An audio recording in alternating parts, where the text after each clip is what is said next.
ქედაში ახალი ობიექტების გახსნას კი დღეს რეგიონის ჯანდაცვის და განათლების მინისტრები დაესწრნენ.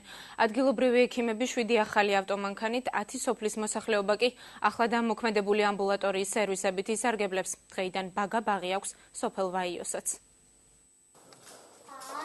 25 წლიანი პაუზის შემდეგ სოფელ ვაიოშის კოლონდელი დაწესებულება ისევ ამოქმედდა. 50 ბავშვზე გათვლილ ბაგა-ბაღში 2 ჯგუფი ფუნქციონირებს. იგი შესაბამისი ინვენტარითაც აღიჭრვა. ობიექტი 4 სოფელს მოიმსახურება, მისი რეაბილიტაციისთვის კი 167,000 ლარი დაიხარჯა.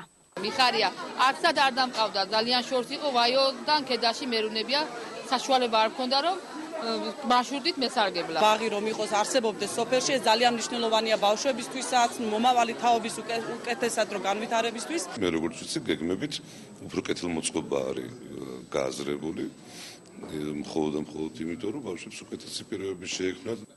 ქედის თემში არსებული ამ ამბულატორიით კი 2200-ზე მეტი ადგილობრივი ისარგებლებს. პაციენტები აქ რამდენიმე სახის მომსახურებას მიიღებენ.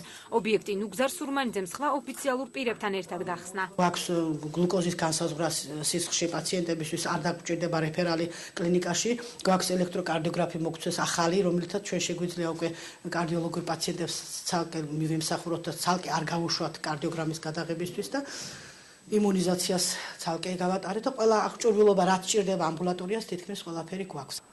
ეს ავტომობილები ქედაში სოფლის ექიმებს გადაეცათ. ამ ეტაპზე მათ 7 ავტომანქანა გამოეყოთ. ხშირად ფეხით გვიწევდა გადაადგილება, საკუთარი ტრანსპორტით გვიწევდა გადაადგილება, ერთ სიტყვით ბევრი პრობლემების წინაშე ვიდექით. ეს ავტომანქანები სრულად არ ფარავს იმ მოთხოვნებს, რაც არის და არც ხონდა გათვალისწინებული, ვინაიდან ამ პროექტში უნდა შეერთოს მომავალწილ და მუნიციპალიტეტი და დარჩენილი თითო მანქანა შეუსყიდოს მუნიციპალიტეტს, ვინაიდან ეს ადამიანები ემსახურებიან იმ სოფლების მოსახლეობას, სადაც მუნიციპალიტეტი აი მუნიციპალიტეტების სოფლებს, სადაც ისინი მოქმედებენ.